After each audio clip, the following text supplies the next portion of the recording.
பாவங்கள் நீக்கிறவராக இருந்தார், தரித்திரத்தை நீக்கிறவராக இருந்தார், நோய்களை நீக்கிறவராக இருந்தார், புலம்பலை ஆனந்த கழிப்பாய் மாற்றுகிறவராய் வந்தார். அதுக்கப்புறம் பின்தொடர்ந்த கர்த்தரை இல்லையே. அதுக்கப்புறம் கர்த்தரை பிடிச்சுக்கிட்டியா? இல்லையே. பாருங்க, இன்னொரு வசனம் படிப்போம். மத்தேயு 9:2. மத்தேயு 9:2 அதே சம்பவம் தான். அது இதுல ஒரு நல்லா தெளிவா இருக்கும். மார்க் 2:5 படி. நோக்கி, மகனே, பாவங்கள் உனக்கு மன்னிக்கப்பட்டது என்றார். அங்கே உட்கார்ந்திருந்த வேதபாரகரில் சிலர், இவன் இப்படி தேவ தூஷணம் சொல்லுகிறது என்ன? தேவன் ஒருவரே அன்றி பாவங்களை மன்னிக்கத்தக்கவர் யார் என்று தங்கள் இருதயங்களில் சிந்தித்துக் கொண்டிருந்தார்கள். 9 வாசிக்கலாம். 9 உன் பாவங்கள் உனக்கு மன்னிக்கப்பட்டது என்று சொல்லுவதோ, எழுந்து உன் படுக்கை எடுத்துக்கொண்டு நடவென்று சொல்லுவதோ எது? இதை நான் அண்டர்லைன் பண்ணி பார்த்தேன். உன் பாவங்கள் மன்னிக்கப்பட்டு என்று சொல்றது பெரிய வார்த்தை, எழுந்து நட சொல்றது ரொம்ப சின்ன வார்த்தை. ஆனா ஏசு அதை சுட்டி காட்டுறத பாருங்க. என்ன சொல்றாருன்னா, உன் பாவங்கள் உனக்கு மன்னிக்கப்பட்டு என்று சொல்வதோ எழுந்து நட என்று சொல்வதோ எது எளிதுன்னு கேட்கிறார். ஆனா ரெண்டு என்ன உட்காந்து யோசித்து பாருங்களேன். எழுந்து நடன்னு சொல்றது ரொம்ப ஈஸிங்க, பாவங்கள் மன்னிக்கப்பட்டதுன்னு சொல்றது ரொம்ப கஷ்டம். ஒண்ணு பாவத்தை மன்னிக்கிறது கடவுளா இருக்கணும் ஒண்ணு. இன்னொன்னு வேலை வச்சு கணக்கு வச்சு பார்த்தோம்னா, பாவங்கள் மன்னிக்கப்பட்டது எழுதுங்களேன் பெருசா இருக்கு, எழுந்து நடன்னு அந்த வார்த்தை சிறுசா இருக்கு. அப்ப இது ரெண்டையும் பார்க்கும் பொழுது எது தேவன் சொன்ன வார்த்தை, எது ஈஸின்னு சொல்றாருன்னு கேட்டா, நான் கரெக்டா சொல்றேன். இயேசு நிதானிச்சது ஆவியானவரே என்ன சொன்னதுன்னு நினைக்கிறேன். ஏன்னு கேட்டீங்கன்னா, இது எனக்கு யாரும் சொல்லி தரல. பாவங்கள் மன்னிக்கப்பட்டதுன்னு சொல்றது சரியான. ஏன்னா பாவங்களை மன்னிச்சுட்டா திமிர்வாதம் சுகமாயிடும், பாவங்களை மன்னிச்சுட்டா பெரிய வியாதி சுகமாயிடும், பாவங்களை மன்னிச்சுட்டா மரணமே சுகமாயிடும், வாழ்க்கை வந்துடும், உயிர் வந்துடும். பாவத்தை மன்னிச்சுட்டா நொண்டி நடந்துடும், பாவத்தை மன்னிச்சுட்டா குருடு சரியாயிடும், பாவத்தை மன்னிச்சுட்டா இருதய குற்றப்பட்ட அந்த பாவம், அந்த அழுத்தம், அந்த பாரம் சரியாயிடும். அப்ப அந்த பாவத்தை தான் மன்னிக்கணும். ஏசு அவர் என்ன யோசிக்கிறாருன்னா, பாவத்தை மன்னிச்சுட்டா ஈஸி, நல்ல முடிவு வந்துருவான், நல்ல வாழ்க்கைக்கு வந்துருவான், சரியாயிடும். ஆனா எழுந்து நடந்து அப்போதைக்கு அவனை கிளப்பி விட்டுறலாம். ஆனா மறுபடியும் அவனை கண்டு மறுபடியும் ரிப்பீட் பண்ண, அப்பயும் சொல்லணும், உன் பாவத்தை மன்னிச்சுட்டேன் சொல்லிட்டாங்க. அதுக்குதான் ஒரே இதுல சொல்றாரு, உன் பாவங்களோட மன்னிக்கப்படும். பாவத்தை மன்னிச்சுட்டேன்னு சொல்றாருன்னா அதுக்கு என்ன காரணம்னா, பெரிய வார்த்தைன்ற அவங்க என்ன நினைக்கிறாங்க, பாவத்தை பெரிய வார்த்தையா, அதை யார் சொல்லணும்னா கடவுள் வந்து மனுஷன் சொல்லக்கூடாதுன்றா. அப்ப அவர் சொல்றாரு, எழுந்து நடன்னு சொல்லிருப்பேன். ஆனா இது ரெண்டுல எது ஈஸி உட்காந்து யோசி அப்படின்னா. அப்ப அவன் யோசிக்கிறான், இதுதான் ஈஸி, பெரிய பாவத்தை மன்னிக்கிறது சொல்றாரு, இவர் மன்னிக்கிறதுக்குன்னா ரைட் செஞ்சு அப்படின்னு சொல்றாரு. ஆனாலும் அவர்கள் முன்பாக அற்புதம் செய்யும்படி அப்பையும் எழுந்து நடந்து சொல்லலாம். அவர் வார்த்தை சொல்லலாம், உன் பாவங்கள் உனக்கு மன்னிக்கப்பட்டது. ஏன்னா பாவத்தை மன்னிச்சுட்டா எல்லாமே சரியாயிடுங்க. ஏன்னா அவர் பாவத்தை போக்க வந்த பரிகாரி, பாவத்தை போக்க வந்த ரட்சகர், பாவத்தை போக்க வந்த மகாபரிய தேவன், பரிசுத்தமான தேவன். இவரால் மாத்திரமே பாவத்தை போக்க முடியும். நம்மளுக்கு ரைட்ஸ் கொடுத்துருக்காரு, அடுத்தவங்க பாவத்தை நீ மன்னிச்சா மன்னிப்பேன்னு கொடுத்துருக்கு. அதனால மன்னிச்சோம்னா மன்னிச்சிருவார். அவங்க ஏதோ தப்பு பண்ணியிருந்தாலும் நம்ம போய் வேண்டுதல் செஞ்சோம்னா மன்னிக்கப்படுமா பாவம்.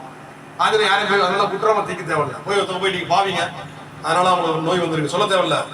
அன்றையவர் செஞ்ச பாவத்தை நீங்க மன்னிங்க அப்படின்னு சொன்னா மன்னிச்சிருவார். நான் ஜெபம் பண்ணதுனால அதான் வேணும் சொல்லுது. ஆனா நான் அப்படி சொல்றது இல்லை, முடிஞ்சா ஜெபம் பண்றேன் அதோட முடிச்சிடறேன். ஆனா இல்ல, நான் சொல்லுவேன், ஆண்டவரே அவர் செஞ்ச பாவத்தை நீங்க மன்னிச்சதுக்காக நன்றி, நான் சொல்றேன் ஒரு பாவத்தை நீங்க மன்னிங்க. அப்ப நான் சொல்றேன்னு என்ன அர்த்தம்னா, அதுக்கு தான் அழைச்சிருக்காராம். இங்க அதான் ஏசு சொல்றாரு, உன் பாவங்கள் உனக்கு மன்னிக்கப்பட்டதுப்பா. அப்ப அவங்க சூழ்ந்திருந்தவங்க யோசிச்சிருப்பாங்க, என்ன ரகசியம் இருக்கு. அப்ப பாவம் செஞ்சா அவங்க கூட புத்தி போட்டு என்ன சொல்றாரு, பாவத்தினால இந்த விளைவு நீ ஞானமாயிரும், நீ புத்தியாரு, இந்த பாவத்தினாலதான் இவனுக்கு இந்த நோய், நீ இந்த நோயில நீ மாட்டிக்க கூடாது, இவனை பாவத்துல ரிலீஸ் பண்ற, நீ கற்றுக்கொள். அதான் சொல்றாரு.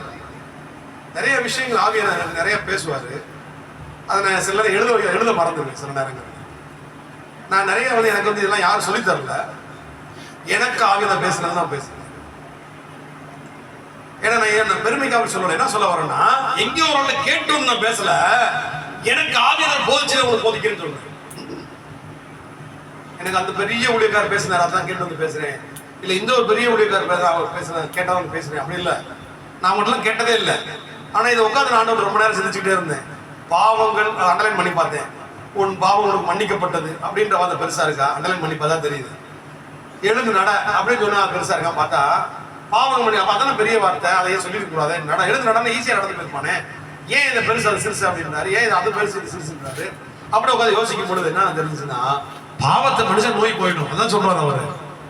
பாவத்தை மன்னிச்சுட்டா பரிசுத்தமான வாழ்க்கை, பாவத்தை மன்னிச்சுட்டா பரலோகம் போயிடலாம். பாவத்தை மன்னிச்சா இருக்கிற வாழ்க்கை சூப்பரா அனுபவிக்கலாம், இருக்கிற வாழ்க்கை நல்லா இருக்கும், சந்தோஷமா இருக்கும். அதனாலதான் நீதி உண்டாக இருக்கிற விசுவாசிக்கப்படும் ரட்சிப்பு உண்டாக வாயினால் அறிக்கை செய்யப்படும். நீ தப்பிச்சுக்கப்பா, அறிக்கை எடுத்து தப்பிச்சுக்க. அதான் ஆண்டவர் சொல்றாரு. இதுதான் ரகசியம். இது மாதிரி நிறைய எனக்கு ஆவியான சொல்றாரு. டைம் போயிட்டு இருக்கு, ரெண்டே கடைசி ஒரு வசனம் முடிச்சுக்கணும். ஹல்லேலூயா ஹல்லேலூயா ஹல்லேலூயா ஹல்லேலூயா. நிறைய இது கொண்டு வந்தேன், சகேயை கொண்டு வந்தேன், நிறைய இருக்கு. ஆனால் சரி வேணாம், டைம் இல்லை. கடைசியா குடிக்கிற பேர் 12:1 இந்த வசனத்தை முடிச்சுக்கணும். பாரமான யாவற்றையும் நம்மை சுற்றி நெருங்கி நிற்கிற பாவங்களை தள்ளிவிட்டு விசுவாசத்தை துவக்கிறவரும் முடிக்கிறவரும் இருக்கிற இயேசுவை நோக்கி நமக்கு நியமித்திருக்கிற ஓட்டத்தில் எப்படி ஓடணும்? பொறுமையோட ஓடணும். பொறுமையோட ஓடுங்க. அது கத்திர உங்களை எல்லாருக்கும் ஆசீர்வதிக்கும். நிறைய வசனம் ஓடுங்க. சங்கீதம் 85:2, சங்கீதம் 105:3-4, ஏசாயா 42. கர்த்தருடைய ஆவியான உங்களுக்கு பெரிய வெளிச்சம் தருவார். இயேசு எப்படிலாம் வாழ்ந்த நம்ம நல்லா கவனிக்கணும். இயேசு எப்படிலாம் பாவத்தை மன்னிக்கிறாரு கவனிக்கணும். அப்ப அந்த பாவத்தை ஏன் மன்னிக்கிறாரு, ஏன் பாவத்தை மன்னிச்சாரு, ஏன் நடன்னு சொல்லல? நடன்னு சொல்லி தான் ஈஸியா எந்திரிச்சு நடந்து போயிருப்பானே. ஏன் பாவத்தை மன்னிச்சாரு போதை யோசிக்க ஆரம்பிச்சா ஆவியில் நல்லா வளர்க்குது. அதுதான் ரகசியம். அப்ப நம்முடைய பாவங்கள் நம்முடைய எப்பயோ செஞ்சு இந்த பாவத்தை போய் சில உட்காந்து யோசிச்சுட்டு இருப்பாங்க. நான் சின்ன பிள்ளையில நான் வாலிபத்தில் ஒரு பெரிய பாவத்தை பண்ணிருக்கேன், அது என் உள்ளத்தில் என்ன அதனால யாரும் எனக்கு தெரிஞ்ச ஆட்டோக்கார பசங்க சொல்லியிருக்கேன். அவன் சொல்லுவாங்க, இந்த பாவத்தில் கடவுளே மன்னிக்க மாட்டாங்க, இவ்வளோ அசைய மன்னிக்கிறவர். பெரிய பாவத்தை பண்ண சங்கீதக்காரன் தாவீதே மன்னிச்சவர். ஒரே டயத்துல கொலையும் பண்றான், உபச்சாரம் பண்றான், விபச்சாரம் பண்றான், கொலையும் பண்றான் ஒரே டைம். இத்தனைக்கும் நியாயப்பிரமாண காலம், கண்ணுக்கள் பல்லுக்கு பண்ற காலம் கொஞ்சம் மாதிரி வந்தாலும் அந்த பிரமாணம் செயல்பட்டு இருந்த காலம் தான். ஆனா அப்பயே அதை பாதுகாப்பு போய் கொலை பண்ணிட்டான். ராஜான்ற அந்த மேன்மை வந்தோன்னா, ராஜான மேன்மை வந்தோன்னா உன்னை கொன்று சொல்லி அவங்க லெட்டர் கொடுத்து விட்டு அவனையும் காலி பண்றான். புரியான்னு நினைக்கிறேன். அதே இது பொண்டாட்டியே எடுத்துக்கிட்டேன். ரொம்ப மனசு வேலையா இருக்கு. நான் படிக்கும்போது எனக்கே கஷ்டமா இருக்கு. அப்படி முட்டாத்தனத்தை அது காரணம்னா உயர்வு வரும்பொழுது ரொம்ப கவனமா சிரியா பாட்டில் இருக்க நான் உயர்வு வரும்பொழுது பணியும் வரணும். எம்பிஆர் பாட்டு நான் உயர்ந்து இருக்கும்போது எனக்கு இதை கன்ஃபார்ம் பண்ணுவேன்னு சொல்லி அதே மாதிரி கன்ஃபார்ம் பண்ணேன்.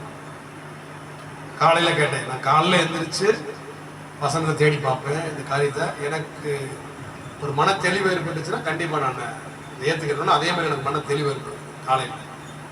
அப்பதான் கன்ஃபார்மா எடுத்து நம்ம இங்க பேசுறேன்.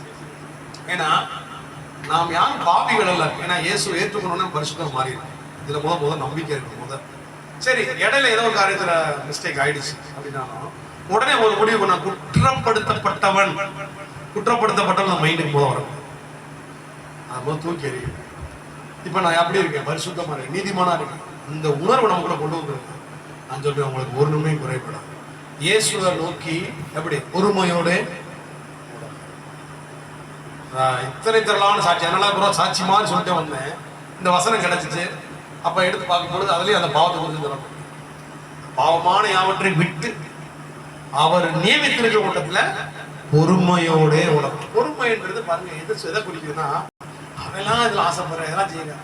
ஆனா எனக்கு குடிக்கிறவன் குடிக்காதவன் குடிக்கிறவனை பார்த்து யோசிப்பான். திருடாதவன் யோசிப்பான். யோசிப்பான், அவன் எல்லாம் திருடி நல்லா தான் இருக்கேன், பிள்ளைக்கு அவனை ஏமாத்தி பிள்ளைகளை பார்த்து. ஆனா கர்த்தருக்கு பயந்திருப்பவர்களையோ கிருபை